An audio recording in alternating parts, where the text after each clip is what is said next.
అందరికీ నమస్కారం.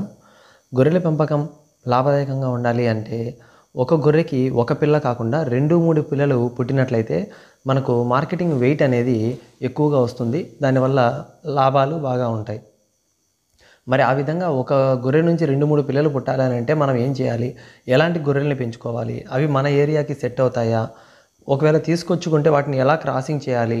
ఆ జన్యువులను ఎలా మనము మాడిఫై చేసుకోవాలి అనేటువంటి వివిధ వివరాలు ఈ వీడియోలో నేను మీకు అందరికీ ఎక్స్ప్లెయిన్ చేస్తాను. వీడియో చివరి వరకు చూడండి. నచ్చినట్లయితే తప్పకుండా లైక్ చేయండి. అలాగే మన ఛానల్ని ఇంతవరకు మీరు సబ్స్క్రైబ్ చేసుకున్నట్లయితే కింద సబ్స్క్రైబ్ బటన్ని ప్రెస్ చేసి పక్కనే ఉన్నటువంటి గంట సింబల్ని సెలెక్ట్ చేసుకొని ఆల్ అనేటువంటి నోటిఫికేషన్ని సెలెక్ట్ చేసుకోండి. 1984లో ఆస్ట్రేలియాలో పబ్లిష్ అయినటువంటి ఒక జర్నల్లో ఒక ఆర్టికల్లో ఏం చెప్తున్నారంటే, అక్కడ ఉన్నటువంటి లోకల్ గొర్రెల పేరు మెరినో షీప్ అంటాము. అందులో ఆస్ట్రేలియాలో బూరినో అనేటువంటి ఒక ప్రాంతంలో ఈ మెరినో గొర్రెలలో 2, 3 పిల్లలు పుట్టడాన్ని గమనించారు. అయితే ఈ జన్యువులు ఎక్కడి నుంచి వచ్చాయి, ఎలా వీటికి సామర్థ్యం వచ్చింది అనేది వాళ్ళు పరిశోధనలు చేసినప్పుడు 1788, 1792 ప్రాంతంలో ఆస్ట్రేలియాకు ఇండియాలోని వెస్ట్ బెంగాల్, పశ్చిమ బెంగాల్ ప్రాంతం నుంచి కొన్ని గొర్రెలను ఇంపోర్ట్ చేసుకోవడం జరిగింది. ఆ విధంగా వాటితోటి క్రాసింగ్ చేసినటువంటి గొర్రెల తర్వాత సంతతిలో ఈ విధంగా 2, 3 పిల్లలు రావడం అనేది గమనించడం జరిగింది అని పరిశోధనలు తెలియజేశాయి. మరి ఆ వెస్ట్ బెంగాల్లోని ఆ జీవాలు పేరు ఏంటి అంటే గరోల్ జాతి గొర్రెలు. సో వీటిని తర్వాత వాటి గురించి పూర్తిగా పరిశోధనలు మొదలయ్యాయి ఇండియాలో కూడా. నిజంగానే వాటికి ఈ సామర్థ్యం ఉంది. అవి 2, 3 లేదా ఈవెన్ ఒక్కొక్కసారి 4 పిల్లలను కూడా పెట్టేటువంటి సామర్థ్యం ఉందని చెప్పి శాస్త్రవేత్తలు కనుక్కోవడం జరిగింది. తర్వాత ఈ జన్యువులను బురులా జీన్స్ అని అంటారు. ఫెకండిటీ బి జీన్స్ అని వాటిని గుర్తించడం జరిగింది. అయితే ఈ 2 పిల్లలు, 3 పిల్లలు పుట్టేటువంటి సామర్థ్యము దేశంలోని వివిధ గొర్రెల జాతులలోకి చొప్పించడం కోసం అని చెప్పి పరిశోధనలు జరిగాయి. దానికోసం ఈ గరోల్ జాతి గొర్రెలను వివిధ రాష్ట్రాలలో క్రాసింగ్కి ఉపయోగించడం జరిగింది. మహారాష్ట్రలోని నిమ్కార్ అగ్రికల్చరల్ రీసెర్చ్ ఇన్స్టిట్యూట్, దీన్ని అబ్రివేషన్లో నారీ, NARI నారీ అని పిలుస్తున్నారు. ఈ రీసెర్చ్ ఇన్స్టిట్యూట్ మనకు ముంబై నుంచి దాదాపు ఒక 300 కిలోమీటర్లు సౌత్ ఈస్ట్ ప్రాంతంలో ఉంది. వీళ్ళు ఈ ఇన్స్టిట్యూట్ని ఈ కేంద్రాన్ని, పరిశోధన కేంద్రాన్ని 1968లో దీన్ని స్థాపించడం జరిగింది. వీళ్ళు అప్పటి నుంచి కూడా ఈ జీవాల మీద కానీ పరిశోధనలు అనేవి జరుగుతూ ఉన్నాయి వీళ్ళ ఫారంలో. అందులో భాగంగా వీళ్ళు వెస్ట్ బెంగాల్, మనం అనుకుంటున్నటువంటి వెస్ట్ బెంగాల్లోని గరోల్ జాతికి చెందినటువంటి గొర్రెలను తీసుకొచ్చి వాటిని మహారాష్ట్రలో ఉన్నటువంటి నేటివ్ బ్రీడ్స్ అయినటువంటి ఈ డక్కని గొర్రెలకు క్రాసింగ్ చేయించారు. దాని ద్వారా పుట్టినటువంటి పిల్లలకు ఈ నారీ సువర్ణ అనేసి పేరు పెట్టడం జరిగింది. సో ఈ పిల్లల్లో దాదాపు 90% డక్కని రక్తము, అలాగే 10% గరోల్ అనేటువంటి గొర్రెల యొక్క రక్తము ఉంది. కాబట్టి వీటిల్లో పుట్టే పిల్లల్లో అన్నీ కూడా 2 లేదా 3 పిల్లలను ఇచ్చేటువంటి శక్తి ఈ గొర్రెలకు వచ్చింది. కాబట్టి ఇవి మనం ఒకవేళ ఈ పరిశోధన కేంద్రం నుంచి ఈ BB జన్యువులు కలిగినటువంటి జీన్స్, ఆ శక్తిని ట్విన్స్ ఇవ్వగలిగేటువంటి శక్తి కలిగినటువంటి పొట్టేలను కొనుక్కోవాలనుకున్నట్లయితే వీళ్ళు మనకు అమ్ముతారు. వీళ్ళు వచ్చేసి ప్రస్తుతానికైతే ఈ రేటు ఒక పొట్టేలుకి వచ్చేసి 25,000గా ఫిక్స్ చేశారు.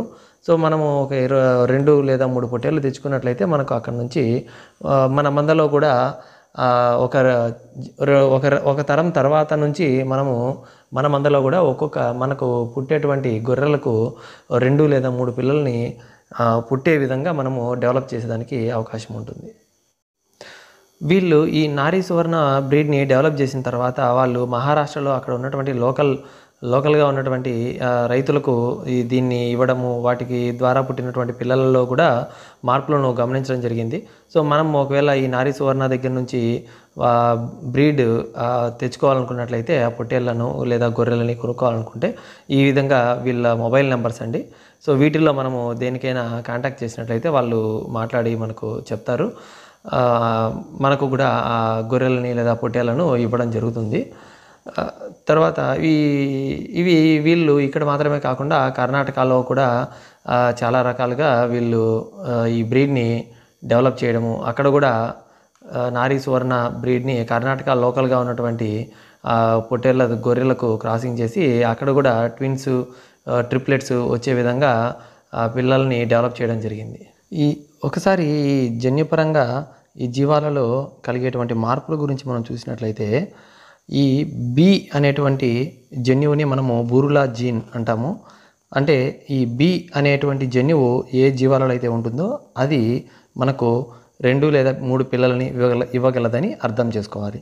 సో ఇక్కడ జన్యువులు ఎప్పుడు కూడా పెయిర్గా ఉంటాయి, 2గా ఉంటాయి. కాబట్టి ఒక పొట్టేలులో మనము నారీ సువర్ణ పొట్టేళ్లను బీబీ అనే 2 జన్యువులు కూడా ట్విన్స్ ఇవ్వగలిగేటువంటి జన్యువులు కలిగినటువంటి పొట్టేలను మనం కొనుక్కునేటప్పుడు అలా తీసుకున్న తర్వాత వాటిని మనకు లోకల్గా ఉన్నటువంటి నెల్లూరు జాతి గొర్రెలు వాటిల్లో ఆ బీబీ అనే జన్యువులు ఉండవు కాబట్టి ప్లస్ అని జన్యువులు ఉన్నాయని అనుకుందాం.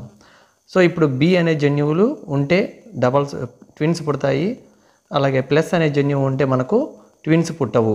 నార్మల్గా నెల్లూరు గొర్రెల్లో వచ్చే విధంగా సింగిల్ ఒకే పిల్ల పుడుతుంది.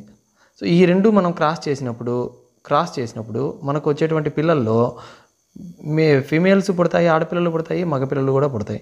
సో ఈ పుట్టే 2 పిల్లల్లో కూడా మనకు బి ప్లస్ అనేటువంటి జన్యువు వస్తుంది. దీని నుంచి బి అలాగే తల్లి నుంచి ప్లస్ 2 కలిపి బి ప్లస్ అనేటువంటి జన్యువులు రెండిట్లో వస్తాయి. అంటే ఇప్పుడు ఈ 2 పిల్లలు కూడా వాటి తర్వాత తరంలో మనకు ట్విన్స్ ఇచ్చేదానికి అవకాశం ఉన్నాయి అని మనం అర్థం చేసుకోవాలి. అయితే ఇప్పుడు ఈ ఫీమేల్స్లో మనకు బి ప్లస్ ఉంది కాబట్టి మళ్ళీ మనము ర్యామ్స్ ఏవైతే మనము నారీ సువర్ణ పొట్టేళ్ళని తెచ్చుకున్నామో వాటిల్లో వేరే పొట్టేళ్ళు ఆల్రెడీ వాడిన పొట్టేలు కాకుండా వేరే పొట్టేళ్ళని తీసుకొని బీబీ జన్యువులు ఉన్నటువంటి పొట్టేళ్ళని తీసుకొని వాటిని మళ్ళీ ఇక్కడ పుట్టినటువంటి ఆడపిల్లలకు క్రాసింగ్కి వాడినట్లయితే అప్పుడు ఈ బీబీ జన్యువులు ప్లస్ ఈ బి ప్లస్ జన్యువులు 2 కలిసి మనకు వచ్చేటువంటి పిల్లల్లో బీబీ కానీ బి ప్లస్ కానీ ఈ 2 రకాలు మనకు వచ్చేదానికి ఇవి ఒక 50% ఇవి ఒక 50% వచ్చేదానికి